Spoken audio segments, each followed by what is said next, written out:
And welcome back to Survivor 42 and 42. My voice is almost gone, but all I have to do is last 4 more days.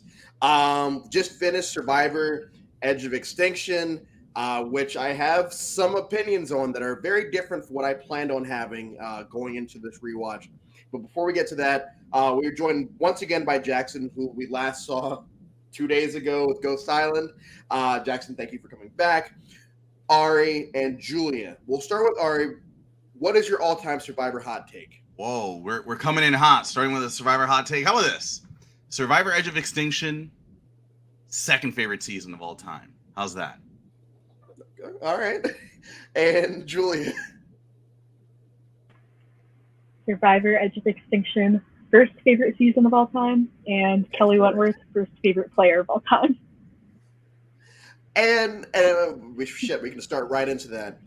Going into this 42 and 42, there are a list of seasons that I was really excited to rewatch because I wanted to know if my negative feelings towards the season were because of my actual feelings, because of what the internet has said, or whatever. And for me, Edge of Extinction had always been high to middle as far as the 30s were concerned.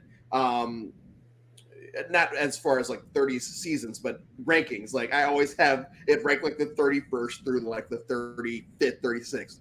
I will say that this time around watching, much like Vanuatu, for the people that watch me do the Vanuatu podcast, this one really rose in my head. I really enjoyed the cast. I didn't really care that there were so many advantages and there were so many idols and fake idols. I Yes, I hate the twist, and I feel like a lot of people hate the twist, but I do feel like the two people that we got back had great story arcs to get them to where they were, and I feel like the ending, it, I, I've never hated Chris Underwood like a lot of other people do, but I felt like this time going on this journey with him was a little bit fun, even though he didn't show up in a few episodes. So we'll start with Jackson. What is it about this season? Because once again, you were one of the first people that said, I want Edge of Extinction. What is it about this season that has always stood out to you? First time watching this season was like a bit of a shock factor, like, oh my god, Chris won. But it's also like the cinematography from that we got from the Edge of Extinction because it's camera work and like storytelling that we don't see until we go to Winners at War. But that's almost an entirely different story. You get these nice close up like face shots of everybody on the Edge of Extinction when they do their confessionals. Something new, something fresh, something different. I like it. And the stories that they tell are always different than what we get from, oh my god, Julia's gonna backstab me, but I have my idol with Ari, and then Coach Drew, who knows what he's gonna do. No, it's like I'm brooding. This sucks. I hate it. And like watching back this season, because this is my favorite season to watch ever. This is my fifth time watching the season again. Reen is the perfect first move for the season because when the kickoff episode 2, she said, "This place sucks. I'm wet. I'm cold. I'm alone. I hate it here." And it's kind of like wow, Edge of Extinction sucks. It's boring. There's nothing to do. You have to climb Mount Everest for a grain of rice every day, and then it's kind of like it has this air of mystery to it. I know people don't like the twist mechanically in the game, but it has this air about it, and I Yeah, like it. I do agree with that. There is a certain allure, no matter how bored they are or whatever. There is an allure to it. Julia, the big thing about the season, besides the fact that there is the edge, are the four returnee players. So, I mean, obviously, I know your opinion on one of them. Well, what did you think of the people they decided to bring back, just inside the realms of Survivor, especially when it comes to one other person? Just inside the realm of Survivor, what did you think about the returnees? Okay, I actually support all of the returnees that went back. I think that the four players that they brought back made sense just because I think that all four of them played very different games. Um, I I feel like this is a little bit of an unpopular opinion, but I feel like a season like Edge of Extinction, where there's already such a big twist, I don't know if that was the right season to bring back for players who have already played before. because obviously the new players already have so much to think about, especially with the twist, the Edge of Extinction twist. And so I just feel like having the 4 returners, like that didn't feel completely right to me.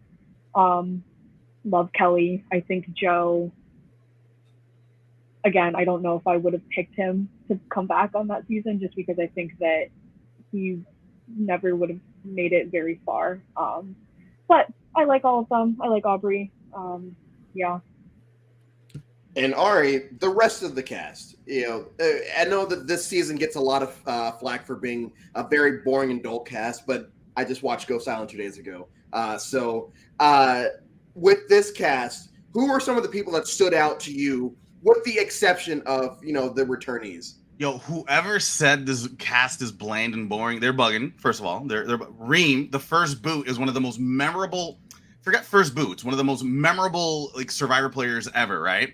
Jackson, to your point, Reem is someone who is seriously a pioneer, right? For us, we're reading all the media coverage. We know what's happening. We know the twists, but put yourself in her shoes, right? This is someone who says in one of the early episodes, this is what I dream about. This is what I dream about. This is all I've ever wanted to do. At 8 o'clock, it's don't call me, don't text me. This is it. This is all I care about. This is my NFL Sunday. This is my Super Bowl. Every Wednesday, leave me alone.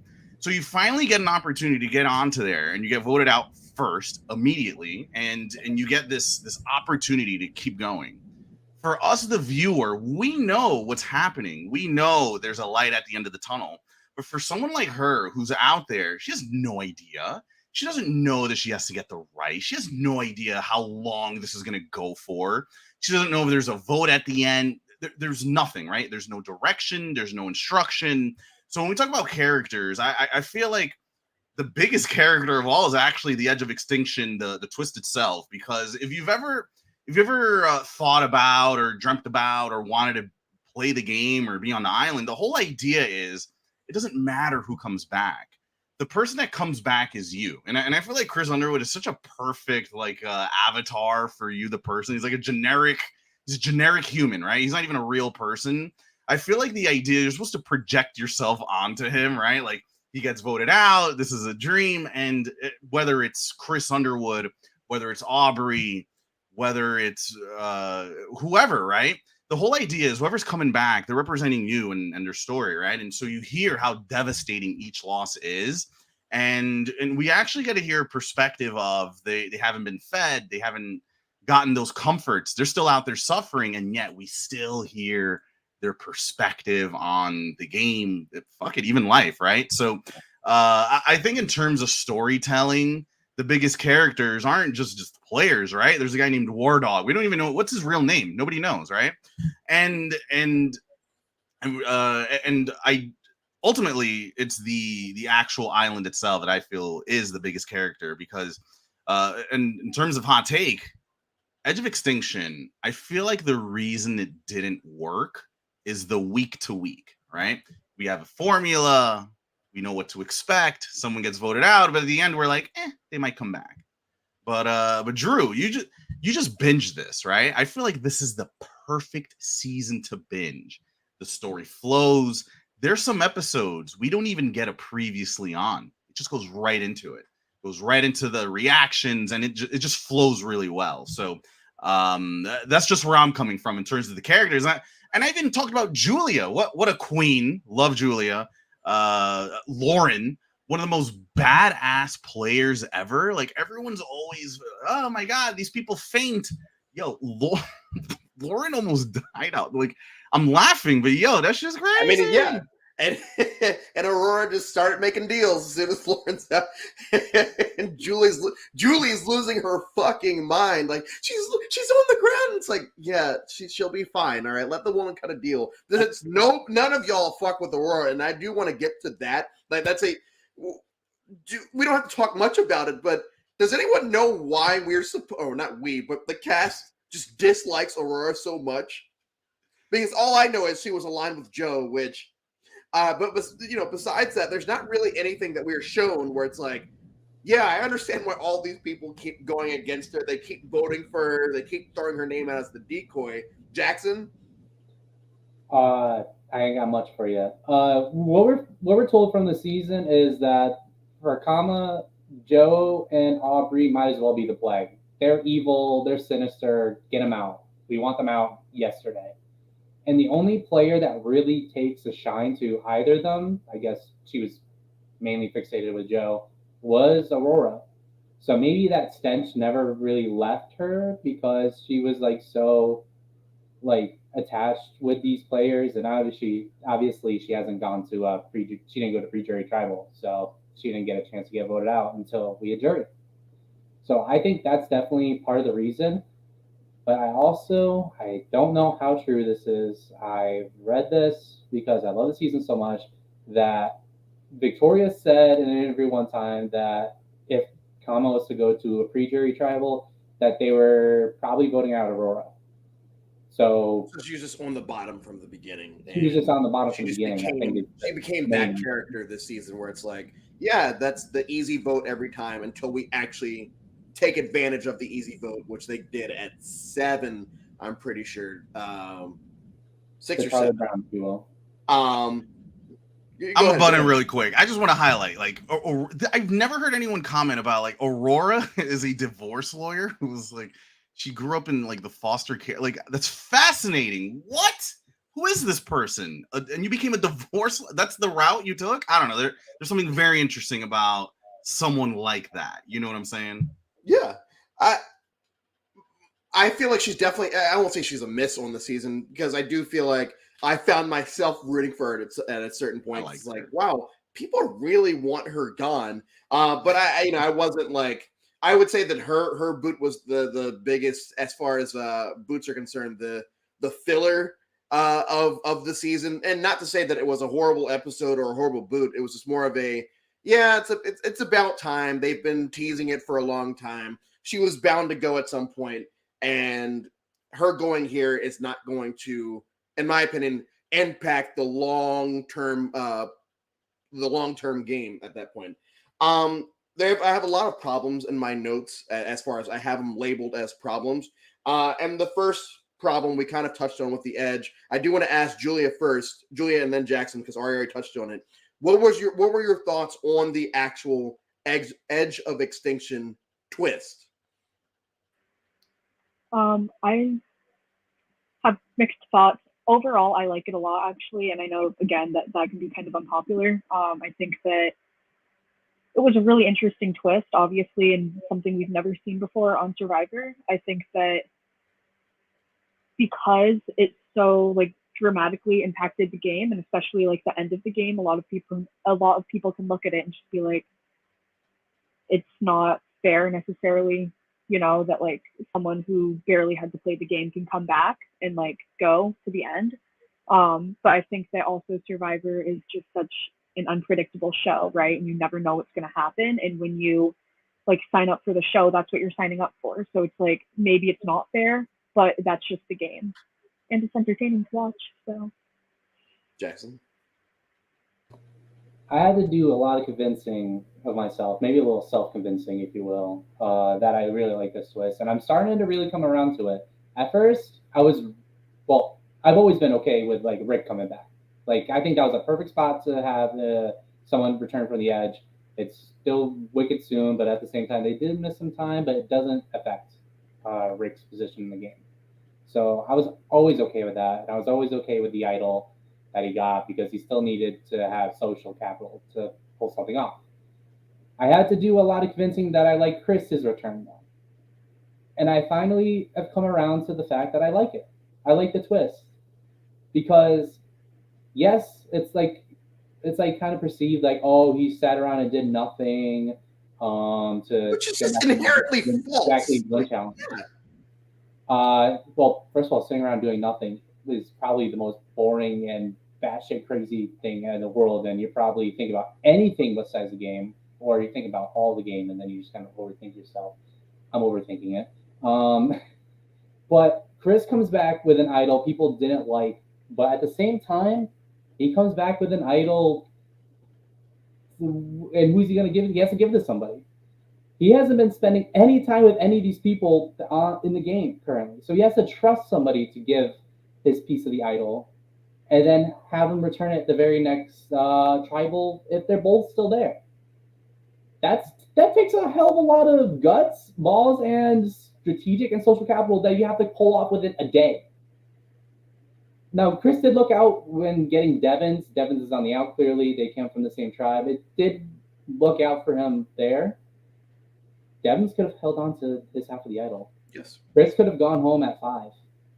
And that's the biggest thing that I always talk when people say, "Oh yeah, Chris shouldn't have won because this, that, the other." Well, we had 5 people in the game that allowed that to happen. Whether you want to bitch about it or not on the internet, the fact is the dude came back when he came back. If they were smart enough, they would have figured out some type of way to make sure he doesn't survive. Because yes, he comes back with a half an idol that doesn't work until afterwards. So everyone just put their heads together and just go, all right, we're going to go after this Jamoke first, and then we'll move on. We'll continue. We'll put the game on pause, get rid of him, and then re-up at 5.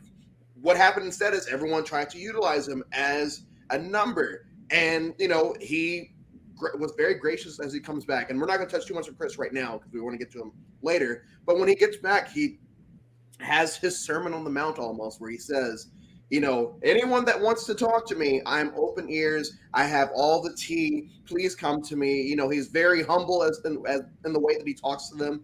And I feel like a lot of people took advantage of it because they thought, well, we could use Chris for a round or two to get rid of Rick Devins.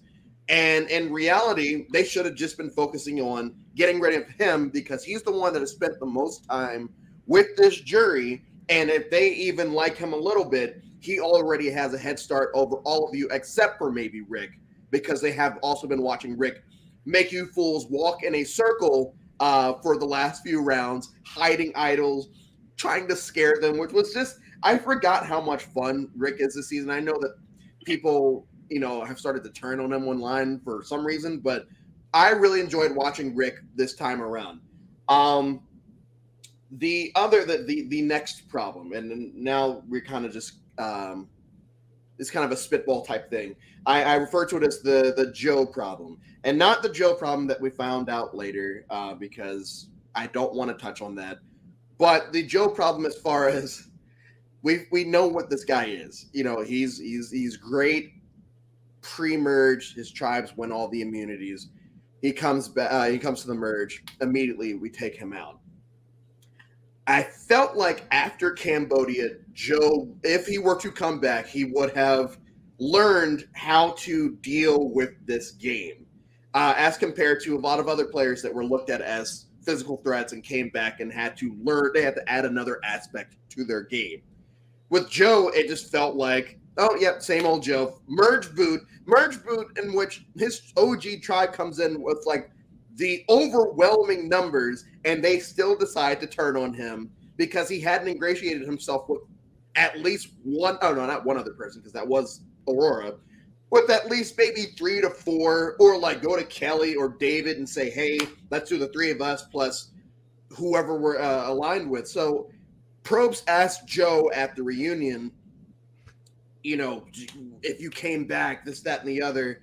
And I was like, I really don't want to see Joe again because, one, of everything that's happened off the show, but 2, I feel like he's cut out more for like the challenge. He's the physical aspect of the game is what he thrives at, but the social and strategic parts, it's just kind of like he doesn't, at least from what we're being shown, he doesn't get it. Drew, so what you're saying is he's not flexible, he's closed-minded, he's not yeah, is that what I'm hearing? Is that what I'm hearing? Very narrow, not willing to learn, not open to new ideas. Ignorance, maybe something. Well, I won't. That's enough of that. I do want to talk about fun people, right? There's like Victoria. Yeah, we haven't even talked before we get to the fun people. I do want to talk on one other returnee, Aubrey. Aubrey is another one where this is now her 3rd time playing, and what were we'll go with Ari for this one. What were your thoughts on Ari 3.0? I feel like ultimately it's a story of she got played. That's really it, right? Like, we perceive her as good. This is the way I saw it. She's good, she's smart, she's brilliant, she's made it to the end. She made it much further than we all probably would have thought based on her positioning, right? Mm-hmm. So here's someone who's very good at the game, very talented, knows how to maneuver when they're on the bottom. And yet, by these new players, she got played. She got played hard. So I feel like more than anything, it was more of an example of Victoria's not messing around. These new players, they're no joke, right?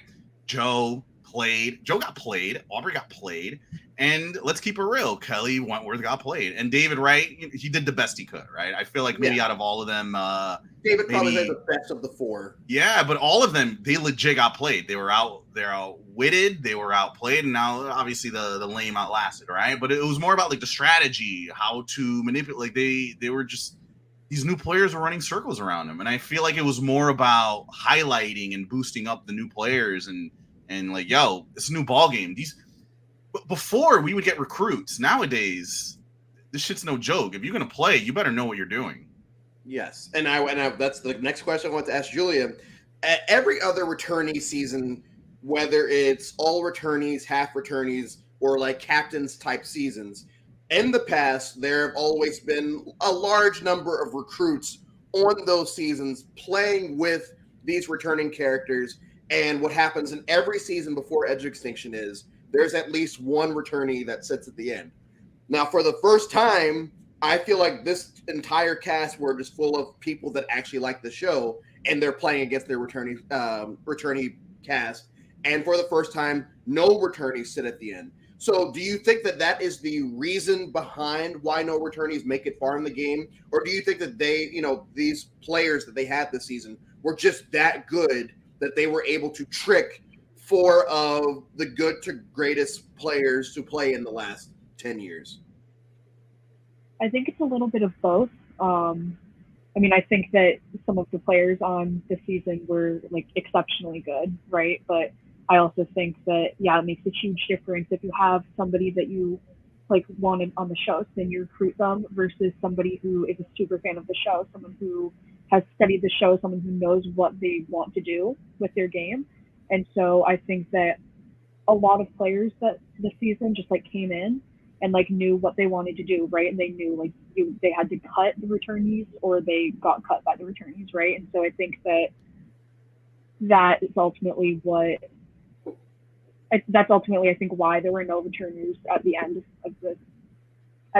because I think they just got outplayed. Yeah, they played against people that know the game. And, I will never discredit any win ever. I'm the one that says a win is a win no matter what. But, watching it the way that I've been watching it this time, it is very apparent in some seasons that some casts are, not the best. And then they get, they drop in. They're the JV squad. Let's keep it real. Yeah. And they would drop in a returnee player, or they'll drop in Kim in one world where it's like, okay, this person knows what she's doing. A lot of these people don't. So let's see what happens. But I do feel like that is, to Julia's point, I do feel like it's a mix, but I do feel like the main reason that no returnees sit at the end this season is because it's all people that were fans of the show. They realized, they saw what Joe's value is. Joe gets us to the merge. All right, we got the merge. See ya. David is, he's a social player. He's someone that we can talk to. But David would have been the next person voted out of his tribe if they hadn't had to do that double tribal council. They voted out Wendy. So David even, had an expiration date. Aubrey, she started off very slow and ended up very slow. I think she was the first returnee voted out. And then Kelly, I know I said that I felt like David played the best game of the 4 returnees, but Kelly did, a great job in finding a number 1 in Lauren, building that alliance with her and War Dog and Lauren, and, Devins is there and David's there, and, they're picking off the people that are not in their group. But I do feel like ultimately her getting voted out with the idol, when her name pops up almost every round up to that point. I don't think that kills any type of legacy. I feel like your legacies are restricted to the specific season. So like Kelly Wentworth, Cambodia will always be, one of those characters that we talk about.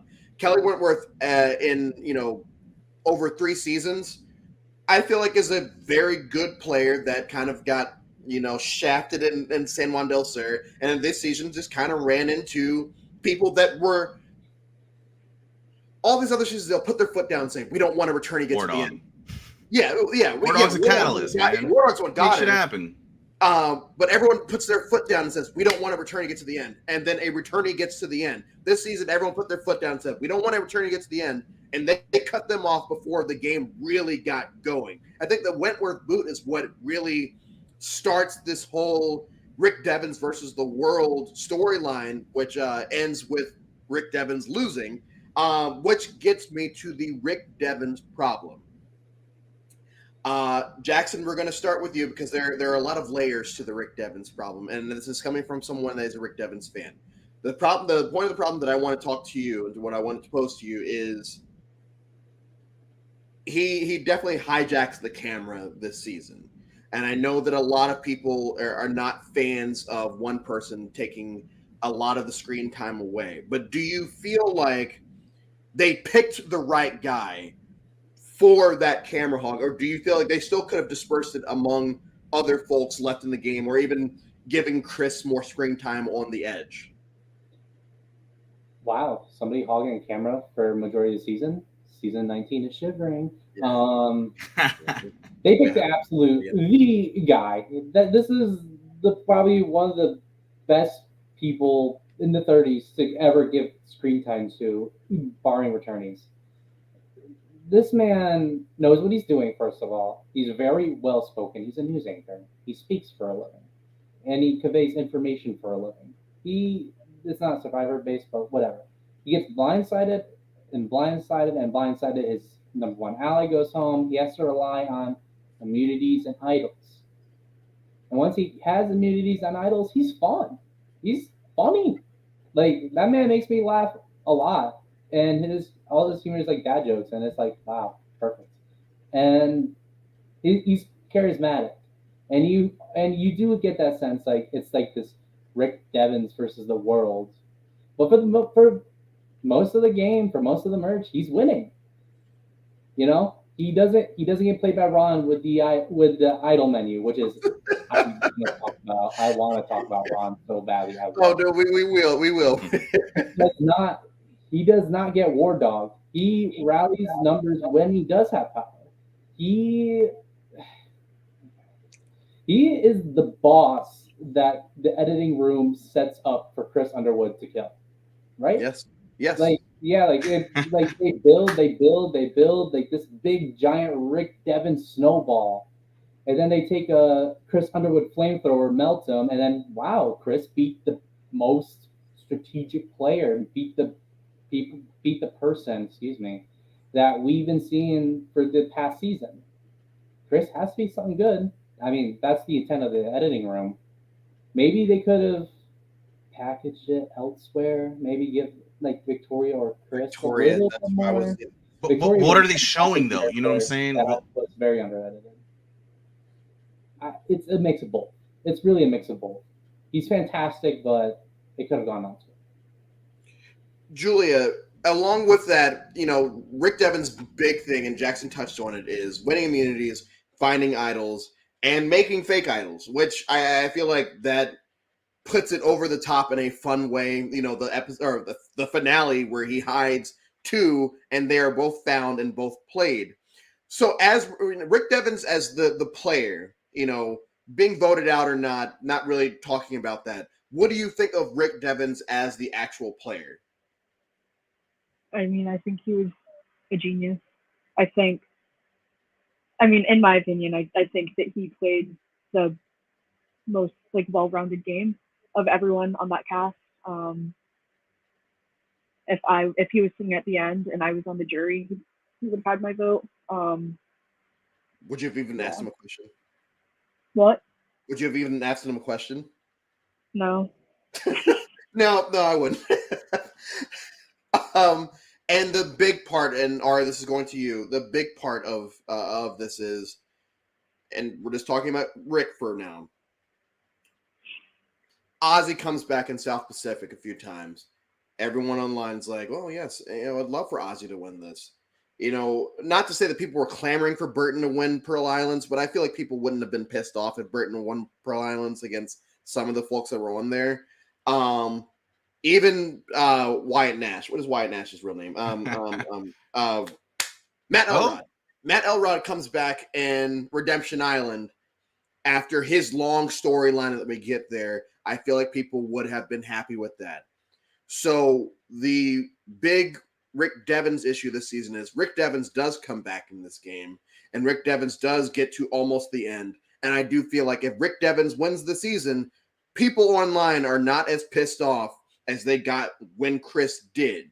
So what about Rick, or what about, whenever he came back in? What do you think it is that would not have pissed off these people the way they have been pissed off with Chris? Screen time? I don't know. Like, you know what I'm saying? Like, screen time is one thing none of these people can control, right? They're going to be themselves. They're going to behave. They're going to do what they're going to do. Someone like Rick, he's on TV, right? Someone like Rick, first of all, if you've been eliminated, you're automatically an underdog. So you're automatically easy to root for, and you're automatically relatable to the people in the jury, right? Like, oh, that's my guy. I gave him info. So, I mean, I don't know.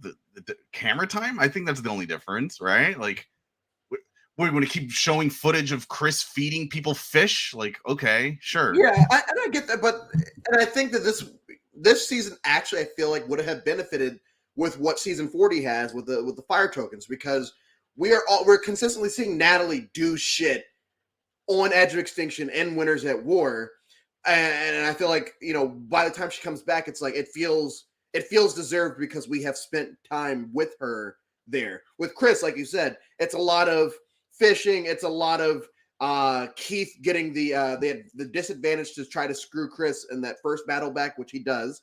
But it's not, and Chris sitting on the rock when they get the little letters they wrote to themselves, which I thought was a cute little thing they did this season.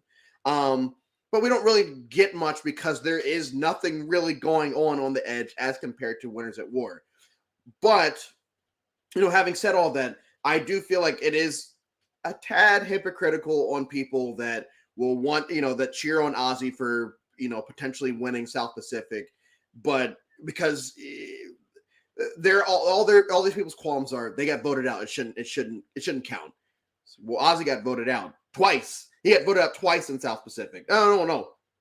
Did he get voted out 3 times? Yeah, he got voted out 3 times in South Pacific. Yeah. Well, 3 because he lost, right? If he made it to the end, it would have been twice. 3 times in South Pacific. So it's like, where I understand that Ozzy is Ozzy, but Chris, played the game, and I know all 3 of y'all have touched on this. He played the game as it was laid out to him this season. Everyone expects to go into the season with some type of twist. This twist, whether you like it or not, Chris showed up, got voted out when he didn't go home, stayed, did what he had to do, didn't succeed the first time. Devens gets back in. He's still, he socialized, and people. I'm jumping ahead of the gun because there is a Chris problem that I want to get to at the end. I'm going to assign 3 characters to y'all, and I just want to know your thoughts, some of the highlights of them, and kind of go from there. Jackson, I'm going to give you Ron because you asked for him. Julia, is there anyone in particular before I tell you who I wanted you to talk about? I wanted you to talk about Wendy. Okay. I'll do Lauren. You can talk about Big Wendy too. You can absolutely talk about Big Wendy and Lauren, and Ari, War Dog, and anybody else that you wanted to touch on. Julia, we'll start with you. Big Wendy, Lauren, anyone else? No, just go. But you're good to go. Oh, okay. Big Wendy, I like her a lot. I think that a lot of people thought she was annoying, and she kind of was. But listen, I think that she just had a personality that drew me in, okay? And I think that she, of most, if not all people on that cast, was probably the most unprepared to go on the show, just in terms of I feel like the way that she approached the game was very much like she didn't know what she wanted to do, right? And so I feel like when it came down to making decisions or actively trying to save herself. She didn't know where to start, and so then and she failed. Obviously, got voted out, but I liked her a lot. Yeah. Is there anything else? Yes. She was the last boot before the merge. Like she was looked at as very annoying from the get go by a lot of folks. Not me, like by a lot of folks playing. And the fact that she's able to survive her OG tribe, who is constantly going to tribal, and then also survive her swap tribe until the very last second where they do the joint tribal council. I feel like that is a testament to her game. You know, no matter how chaotic it was, and she's stealing flints and letting chickens loose, the fact that she's still able to do all of that and almost come back, she almost won that challenge to get back into the game. So I feel like she is that character on the season, that larger than life character besides Rick Devens. But I do feel like there is merit to her game because she made it a lot farther than she should have, based off of how she was being perceived by the rest of her tribe mates. Right. You put in the minority episode 1. Like she should have been dead. Yep. Jackson, to your point, everyone was playing her game. You feel me? Like until she got voted out, everyone was reacting to her. It had like she wasn't playing anyone else's game. She was marching to the beat of her own drum, and you got to respect that. It's very rare you see someone truly be themselves and not give up wuffs. You know, Julia, as far as Lauren, Love her. Yeah, I mean, I think that she had her ups and downs this season, and I feel like I don't want to say downfall, but I feel like the fact that she did get so close to Wentworth just right off the bat did kind of not hurt her because like look how far she made it, right? But I feel like that just gave her another obstacle that she had to overcome. And I think that at least from the people I've talked to, a lot of people kind of pair her and Wentworth together and oh, she was playing Billy's game, whatever. And I just don't think that's true. I think that like she had her own intentions going into the game, and I think that she executed them well. I mean, I don't know what else to say about her. I liked her a lot. I'm so tired. I'm sorry. I like her though. I love her. We love her. Ari War Dog. Yeah, War Dog, right? One is that 2 words or 1? What the hell's going on with that name? It's 1 word, 2. 1 word with 2 words. Anyway, whatever. Either way, 1 word for War Dog. He's a catalyst, and that's what I like about him, right? Like, he makes shit happen. He makes sure he's involved. He's engaged. He's another one that tries to make sure that other people are playing his game. His problem is he's not a closer, right? Like he went to a lot of tribals, but he was. I guess he didn't. The 39 days probably did him in because if he had kept Wentworth, let's say 3 more rounds, I think we got a winner here. You know what I'm saying? Like he knew how to maneuver, but he struck too soon. But he's good. He's a catalyst. I also like the way he speaks and he tells stories. I really enjoyed his Wyatt Earp reference. I really appreciated his perspective. He sounds silly and goofy, but he's a brilliant guy. And I also appreciated the fact that he gave Wendy a chance, listened to her, and actually absorbed what she was saying. He didn't dismiss her, which is nice. He's a good player. And Jackson, the Ron Clark, thoughts? I love this man.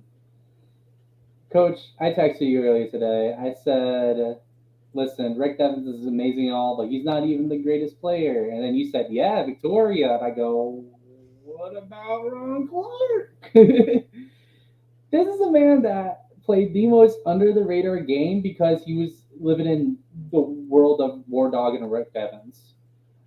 This man structured the Joe vote, which the Joe vote, by the way, was a 6-3-2-2. I looked at it this morning. I was like, "Wait, what?" And we see Ron saying like, "Hey, anytime, any round you can get rid of Joey Amazing is always an amazing round." And I'm like, "Oh yeah, okay, you got that down. Okay, that's fair." He gets kind of messed up. Then the following round, because he tries to leverage the loved ones, and it kind of blew up in his face, and he loses comma control, which is a very comma storyline for the entire season. Honestly, poor comma. But then the greatest tribal council in Survivor history, I said it, happened. He he kind of used Julie here like emotionally, and then War Dog pitched in, Rick Devens pitched in, and was like, I could stir shit up. And he did. He like I want to talk about that tribal so badly, Coach. I'll get to it. He manages to flip comma into voting on Julia is the end of the story. He then realizes like, hey, like Manu's starting to get leverage back. Let's axe these returning players because they're starting to gain leverage. We gotta separate Rick and David, done. We gotta separate Lauren and Kelly, done. And plus, like War Dog wants to get rid of Kelly. Cool. Use and abuse. War Dog's out the next episode.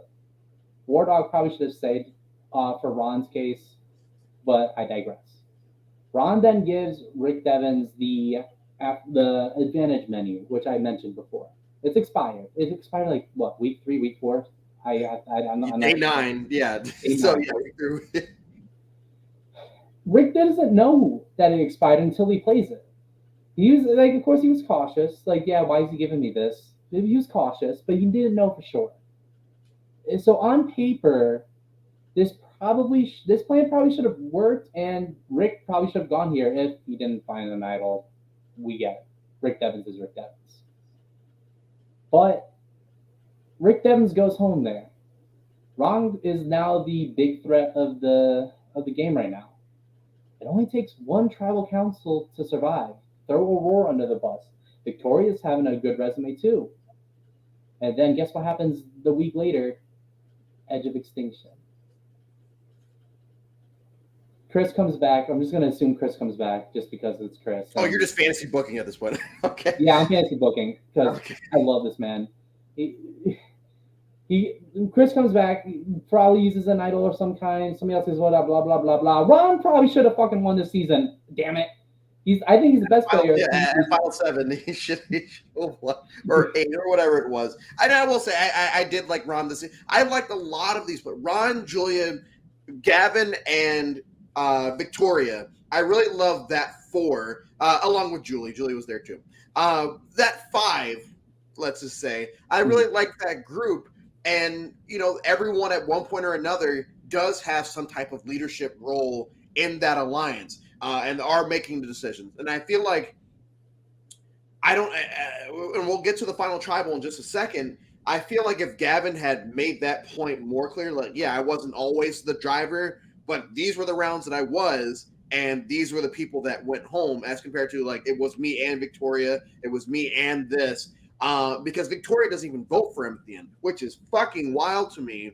When I looked at who actually voted for him this time around, I was surprised by. I wasn't surprised that Wentworth and Lauren did. I was shocked by, the fact that he only got those 4 votes. The 2 of them, Aurora and Rick. And Rick, I'm just gonna chalk up to this fucker. Haterade. Yeah. Man, this is hating. But, and I want to briefly touch on this because this is another problem that the 30s have had, where they under-edit female players. Because once again, I feel like Julia and Victoria were solid players strategically, but we really only get a little bit of what they have to say in the 2 episodes where shit kind of hits the fan. And then Victoria, not to say that she takes a back seat on camera until her boot episode, but like it just immediately goes back to the Rick Devens show until her boot episode, where she starts to get more screen time again. And it's unfortunate because there are signs there that the 2 of them really have a gauge on how the game is going, but all we see, is everything else. And so I feel like, there was more to that Julia unanimous vote than what was happening there, because I do feel like people saw Julia as a threat to the point where everyone basically turned on her and got her out there. We're going to do a kind of a speed run because I don't want to go an hour for this one. mainly because I'm probably going to go 2 for Winners at War and hopefully like 5 for tomorrow's. Probably not. I really like the fluid gameplay that continues from the previous seasons in the 30s of people not really staying in the BD strong. People deciding, hey, we're going to do this round. We're going to vote like this round. It doesn't really matter what OG tribes people were on. Julia, do you like that type of gameplay, or do you prefer when it's alliance versus alliance, and then maybe every now and then we'll do something different, but for the most part, we're going to stick to our guns? No, I like when people switch it up and cause chaos. Why did Kelly tell everyone that about Lauren's idol? She got voted out. I'm just going through my notes at this point, but she knows that there's going to be tired, drunk. She shows up right on the edge and says, "Yeah, Lauren has an idol," and they cut to Chris, and Chris alludes to it when he gets back to the game. It's like, oh my gosh, if she hadn't said that, Lauren potentially could have gone, maybe another round, but it's that part was frustrating. And I want to ask all of your opinions on this. Is it quitting when you leave the Edge of Extinction? Do you guys consider that a quit? When you raise the white flag? I don't. I don't. Personally, I don't, right? But if you're waving a white flag, like, what the hell? Like, what do we what else do we call that? Like, what the hell? I feel like you've been voted out already. So yeah. I don't want to call it a quit, but like, we're waving a white flag. Well, I feel like in terms of the show, it's considered a quit. It is in terms of the show, but I don't consider it a quit because they tried. You know what I mean? Yeah. Like they tried. They competed in a Edge challenge. They lost. Wendy was really close, but they competed. They did their time on the island. It was a bid. It's like prison. It's like, imagine another 2 weeks, and you're like, what? 2 weeks? And I do feel like they were really excited because when Jeff said you guys are all going to go back, and they're excited, and then we cut to them and they're raising the flag, and I don't feel like Jeff treated them like other quitters at the reunion, but the fact that they are still labeled as quitters it bothers me because they fulfilled their obligations by being voted out. Because, at the end of the day, when you sign up for Survivor, you know that you're either going to win or you're going to be voted out. Now, this extra element is added to it, and I understand that, you can pick and choose. But at that point, you're basically playing with house money. Because best case scenario, you get back in and potentially get voted out again. Worst case scenario, you're just chilling here after you've already been voted out, and you're going to starve even longer instead of going to Ponderosa and getting food. So I don't consider them quits, and I think it might be because I really like Keith and Wendy, so I might just be a little bit biased there.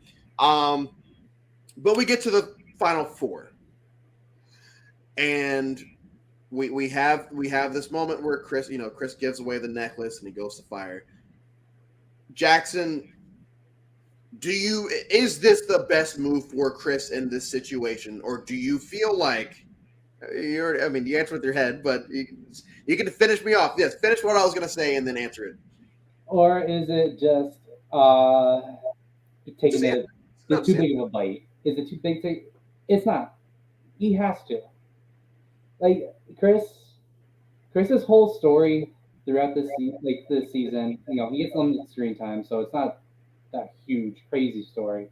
He was really upset that he didn't get to play this perfect game, and he was really bummed. We see him when we see that when he's on that rock reading his note that he wrote to himself. He wanted to play that damn perfect game. He was so close. Not really. He was so close. It felt like it. And he comes back. He plays perfectly. Like, name one mistake that he did when he came back. He didn't. This was to make sure that he did every in every sense of the word new school, he did everything possible. He had somebody play the idol for him. He got somebody to give pretty much a full idol to him, played that correctly, won immunity when it mattered, gave it up to beat the stud of the season, the prize cow of the season, Rick Devens. It's a risky play, but juries like that in the 30s, and they still like that in the 40s. So it's risky as hell, and it paid off. But man was playing with house money, and he needed to play a perfect game, and you know what? He got it. It was like Doctor Strange in the Avengers movies, where like, yo, there's only one scenario where you win, Yeah, but and first this is it. you need to lose. You know what I'm Yeah, saying? Like, it's that is kind of literally- crazy, that is right? literally it. Yes, I, that I is- really want to highlight, because you're talking about like a Chris Underwood problem, but I also feel like, look, ultimately, you guys literally covered Ghost Island, a tie. My man said no ties. Screw. I didn't even know if he saw Ghost Island, but he knew that there was one scenario where he can win. The only way he can do it is to give up immunity at the final and say, "I'm gonna beat him at." That's crazy. That's just look. I mean, yeah, as much as people online want to Bravo, shit man. on Chris Underwood's win, like everyone has said at some point or another, he did what he had to do when he got back into the game. All right, go ahead. yeah, I'm gonna just say this. Look, if he won the challenge, he could sit there at the end. Is he gonna win? No. So he said, I don't care if I'm sitting there at the end. I'm here to win. And if he doesn't win, at least he knows he can rest his head and sleep easy. Like, yo, I gave it my all. Like, what else could I have done? And I feel like for a lot of this, we're talking about like hot takes. One of my hot takes is a Survivor's sports. And so, like, if you give it your all, like, what? That's all you got, man. Like, you know what I'm saying? You got to respect that. That's crazy. And I feel like the jury sees him and they're like, that's what I would have done. And so Yes, they're cheering him on. he's a projection. Yeah. Do y'all think that Rick Devens sweeps if he wins Fire? I would have voted Julie. So it's kind of hard to say. So he would have swept. He would have swept. I honestly think he would have swept. I feel like Gavin's best bet in that situation is sitting next to Chris right there. And I do feel like Gavin put on a great performance at Final Tribal. I feel like he said the right things for the most part. He does harp on the fact that Chris didn't have to play the real game. The problem that I feel with that is he's saying that to a lot of other people who had to play the Chris game and are taking offense to it. And in my head, I feel like I would take offense to it because it's like, you're saying that what we were doing was not playing the game. Fuck you. But you know, I appreciate, and I feel like Gabby. I feel like Gavin would win. You know, in a couple of different situations on this season, but this wasn't it. Going against Devens wasn't it. I feel like against Lauren, he might actually have a better chance, even though Lauren is going to have her champions on the jury. But Gavin gets Victoria's vote, he gets Julia's vote, and you know we kind of go off to the races from there. So as the votes are being read and Chris finally wins, raise your hand if you would have voted for Chris over the other two. I would have voted for Julia or Julie. So everyone else would have voted for Gavin over Chris. Initially, yes. Julia, Maybe. maybe. You have to vote. I would have voted for Chris. How much would they have fed Julia, right? Well, How much fish was Julia getting on the island? on the edge? How much bonding did they do, you know? But in summation, like I said, besides Vanuatu, this season has just skyrocketed for me as far as entertainment and just enjoyability. I really enjoyed doing this rewatch today. That's why we started so late with this, because I didn't take any type of breaks except for rugby practice, because I wanted to get through it. I'm going to go ahead and give it a 4 out of 5. Let's go. Hell yeah. You know, I'm very surprised I'm giving it that rating. I really enjoyed, a lot of the characters. I am Chris's champ. Chris is my lowest ranked winner, and I still loved his win. It just shows how much I love this show that I can rank someone that low and still love their win. The three of you, thank you so much for coming on. I know it's late. All of you guys are on the EST, so I know that it's late. For everyone that's tuning in, we've got 4 days left. We are finishing Sunday, probably midday, maybe night. We're going to be live streaming from 8 a.m. until whenever I finish that day.